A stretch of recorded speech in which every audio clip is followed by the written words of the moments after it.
Bury the light deep within.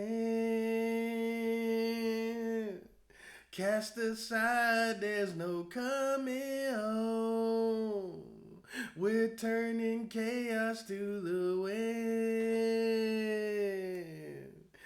Drifting in the ocean all alone. Alright.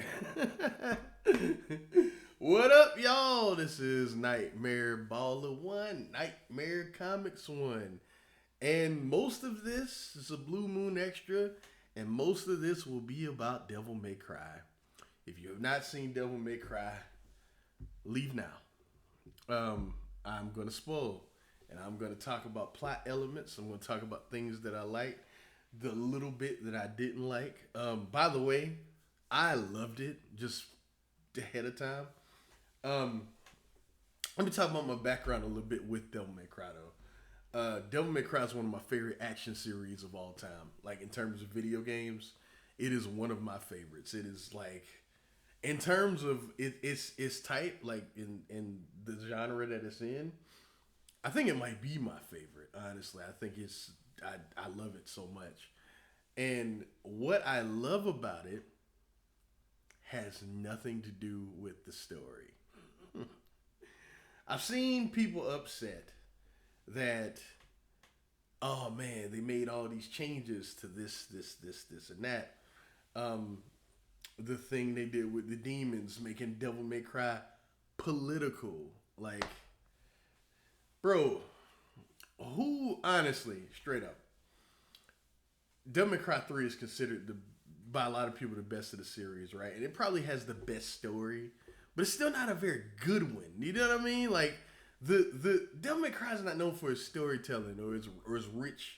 It's rich, like, we love the characters because they do cool shit. They look cool, and they say cool things and things like that. But it's not known for its deep, rich storytelling, bro.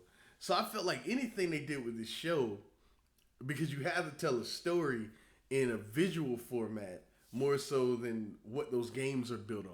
Those games are really built on Dante doing cool things, Lady doing cool things, all these characters doing cool things, and you see these cool things unfold. Like, the story of Devil May Cry is very hokey. It's very hokey, which is why I don't understand people's complaints with this show. Because I thought they took a property that is not really known much for its story, and they made it so interesting. They made it so interesting. White Rabbit is a phenomenal villain. Phenomenal villain. And like, I think the motivations that he had, the origin episode, people like the origin of, like, the fanboys are really getting on my, like, the origin episode of that is fucking beautiful. Like, it is a very detailed and layered way to set up a villain. You know what I mean? He has a motivation that you could somewhat agree with. I've seen people say, I found myself agreeing with the White Rabbit.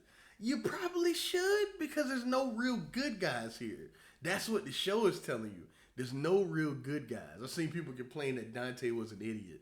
I mean, who cares, bro? Did he do cool stuff? Yes. And like, that's what Devil May Cry is. All of the cool things you see in those cutscenes, you can do in the games. Like, honestly, I remember plot elements from those games. Like, obviously, ladies. Well, I'm all over the place, but basically, the plot of the show, you have White Rabbit, who has now come to the human world looking for the Blade of Sparta and the two amulets of the Sons of Sparta. So he can cut open a portal from the demon world to the human world, so all of the demons can come through. And the show kind of recognizes why that would be detrimental, because by doing that, you cull the human race, because when all the demons come through, even the dangerous ones come through, all of the the evil ones and all of the all powerful ones and things like that, it would destroy the human race. But then at the same time, there are demons there in the demon world that really just want a safe place to live. That's really all they want, because the demon world is a shit show, and it's a shit show, and a lot of that has to do with Sparta, Dante, and I'll get to, but yeah, Dante's dad. You know what I mean? Who is the savior of mankind and demon kind, but really he condemned the demons to suffer. You know what I mean? By him closing the portal and just living in the human world, he left all those demons that weren't very powerful and all that stuff. He left them there to suffer the wrath of Mundus, who is the king of the demon world. Who what I'm saying, who it was mainly concerned about conquering everything instead of taking care of the people. You get what I'm saying? The air is hard to breathe. It's a hellscape. All that stuff because Mundus is evil. You know what I mean? So like it painted Sparta like that show painted Sparta as like, I don't know, is he a good guy? You know what I'm saying? It made everyone seem ambiguous. There are no good guys in this show. Nobody is 100% good. And I think that is a very cool way to tell a story about a set of video games that don't have the richest story in the world. I've seen people pull complaints about the story with the show because they're mainly taking the focus of Devil May Cry. You know what I mean? They're making it seem like the story was the fun. The story was never the focus of Devil May Cry. I don't understand why people are so upset at this story when no one's ever really played the games for the story.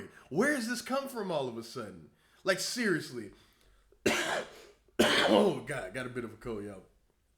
If you break down the greatest video game stories ever told, right? The greatest video game stories ever told. If we get to the top 100, no Devil May Cry game makes it. Not a single one. Not a single one. And the only one that you could even like maybe discuss is 3. But three top 100, it probably wouldn't make it. Because it's not what those games are known for. I'm not even saying those stories are bad per se. They're just so secondary and hokey. I don't understand why this is such a complaint. Because I feel like as long as it's good, which I think that story is good, who really cares? You know what I mean? Because I find it funny that like a lot of the anime fans, right, that have no ties to Devil May Cry, love this show, and the fanboys are really upset at it. I find that really funny, man, because yes, we get upset that these video game adaptations are handled by people that don't really care about the properties. We get upset about that all the time. Like, now I'm at a point where like I don't want any excuses at all. But like that Borderlands movie, right? Like them motherfuckers didn't understand Borderlands. I didn't watch it, but for just where I could tell, Monster Hunter, which I did see, the motherfuckers didn't understand Monster Hunter. I think to say oh Jesus, y'all, I'm sorry. I think to pretend that I always fuck his name up. What is it, Addy Shanker, or how do you say his name? To say that he just doesn't understand Devil May Cry is kind of insane, because the way that things were framed and the way that like those fight scenes were set up and Dante using like his abilities and stuff like that. Yeah, he didn't switch styles and things like that. This is a guy that played the games, so you can tell he 100% played the games. In fact, he knew to. I know he used like 2000s music, and all that stuff to kind of like use for fight scenes and things like that, and that's cool. But if you listen to like, there's even other little cues in the show that like harkens back to Devil May Cry 5.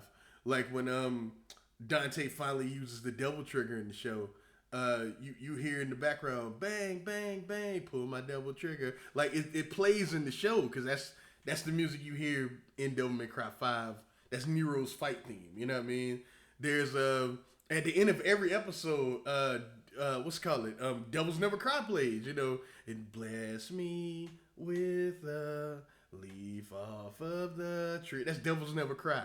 You know what I mean? It's every time it ended, I just started humming along because I love the games, and that was there for me, a person who loves the games. So like, we can't want these properties to do something cool, right? And then when they try to do something even a little different, you know what I mean? Like that show gave Devil May Cry a actual story. You know what I mean? An actual story that you follow, not just a story that sets up boss fights, which is what those stories are. You get what I'm saying? Like, uh, I'm really, really curious about the Virgil thing. Now, I will say this: I do think like it is weird that Virgil is serving Mundus. That's a little weird. I'm sure they'll explain it. That's why I'm not 100% upset. But as somebody who loved those games, that to me is too far of a departure for that character. I get that problem. I don't really know why he's serving Mundus. I guess we'll find out. And the Nello Angelo thing, how can he transform back and forth?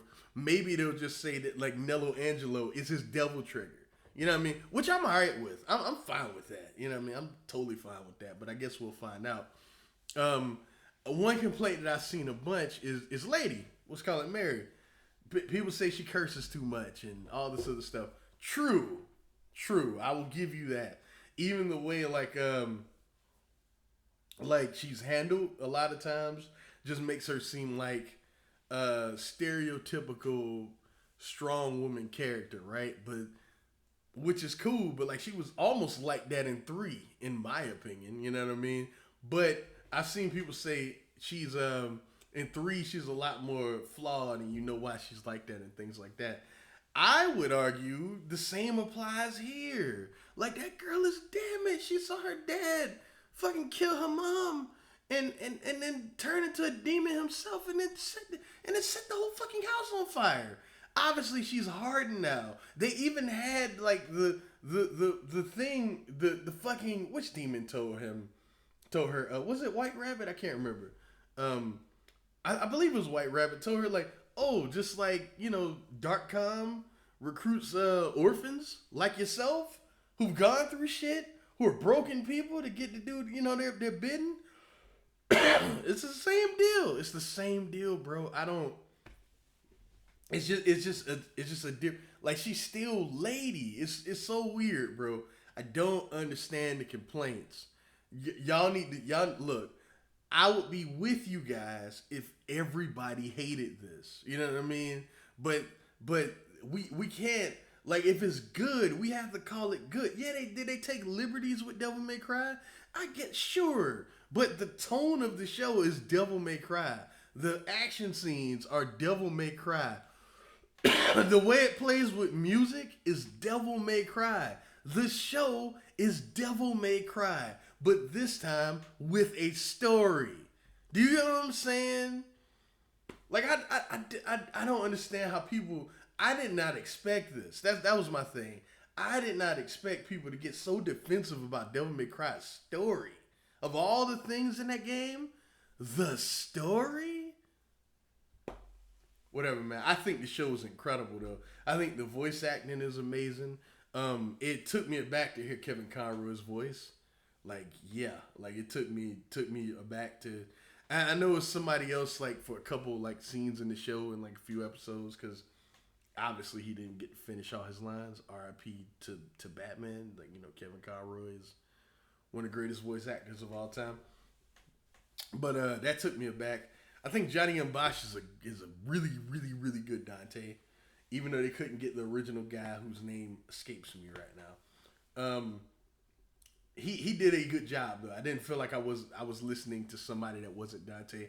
I thought Lady was good. I thought that I'll get back to you on Virgil's voice. White Rabbit, again, I cannot praise that character enough. That character was so great. The motivations behind that character. The only thing I really didn't like about him was the final episode where he just became big demon guy. Yeah, I mean, that was a little disappointing, but like, you know, just him trying to do the right thing and then being disappointed by like, you know, just like nobody else tries to do the right thing. So he's like, you know, fuck it.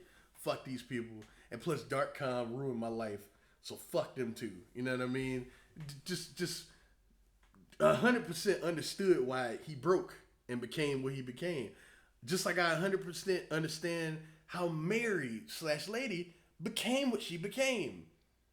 every character had most of them uh, had some sort of arc they went on throughout the season.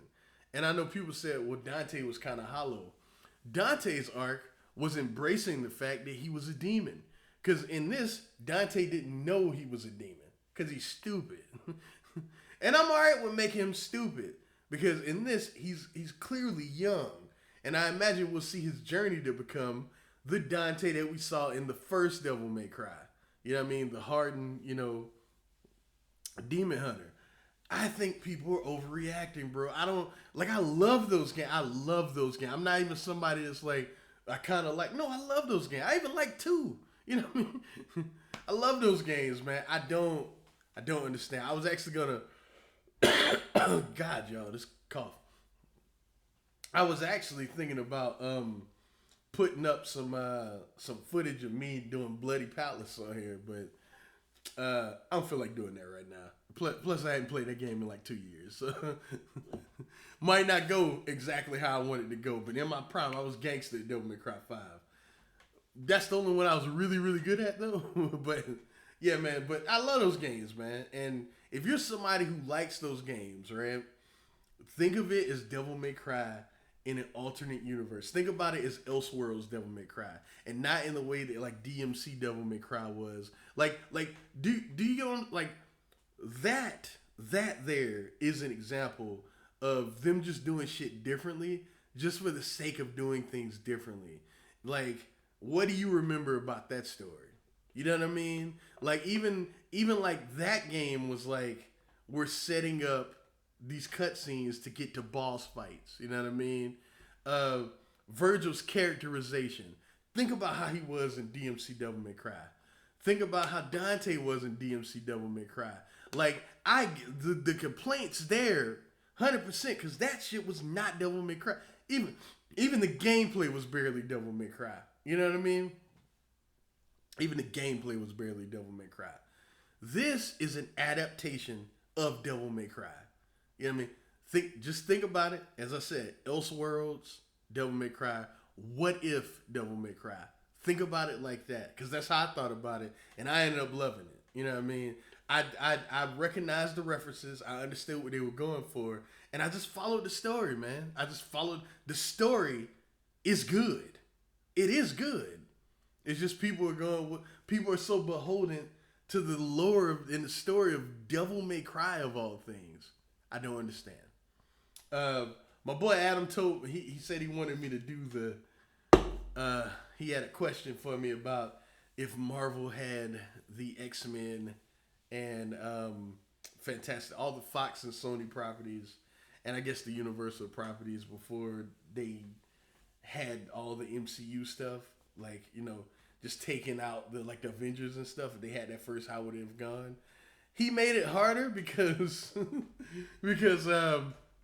that kind of makes things a bit different. Because I was thinking he was like, what if they had access to everything? But to answer this question really quick without going in depth, because I will at some point. Basically, what I would have done if that was the case is that I would have kept the X-Men very separate from whatever's going on in the MCU. So they would have been, honestly, the focal point at the start for all of Marvel, right? And I think I would have told a bunch of X-Men stories, right? And then, you would have known that, cause I'm cheating a bit at them, I'm sorry. You would have known that, like, the Avengers were out here and, they were doing stuff, and that would have been shown in the universe, right? But, like, the X-Men would have been the focal point, right? And I think the way that I would have finally got everything to cross over would have been the Dark Phoenix. I would have definitely did something where, like, Jean Grey was so much of a threat. And, like, the X-Men stop her. Okay, they stop her. But, like, now the Avengers are like, we gotta get involved somehow. You know what I mean? Because, like, even in, like, Marvel Comics, right?